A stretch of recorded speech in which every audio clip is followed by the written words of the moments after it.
Welcome to our channel. Today we how to transfer video content with Vimeo easy tutorial step by step clearly.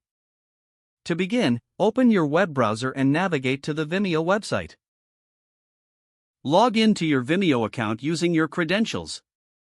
Once logged in, locate the video you wish to transfer.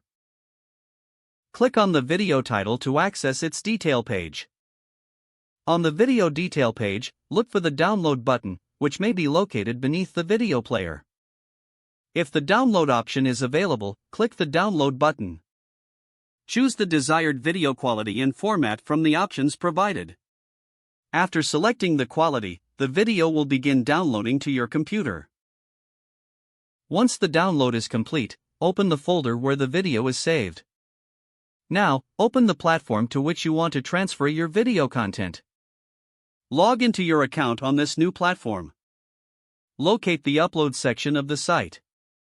Click the Upload or Add Video button.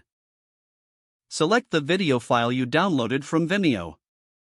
Follow any prompts or instructions provided on the platform to complete the upload process. Once the upload is finished, check to ensure the video plays correctly. If required, add title, description, and any necessary tags to your video. Finally, publish the video on the new platform and review its settings. If the page does not load, refresh the browser or try again in a private or incognito window. Make sure you are using the correct email address, then retype it carefully to avoid small typos. If your password is not accepted, use the reset option and create a new strong password you can remember. Check your spam folder for verification or security emails, then complete any requested confirmation steps. Enable two-factor authentication if available to improve account security and reduce unauthorized access risk. After signing in, review your profile details so your contact information and settings are accurate and current. If you see an error message, note it down and try again after restarting your device and internet connection.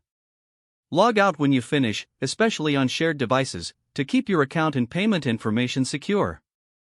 If the page does not load, refresh the browser or try again in a private or incognito window. Make sure you are using the correct email address, then retype it carefully to avoid small typos. Don't forget to like this video and subscribe to our channel for more step-by-step tech guides.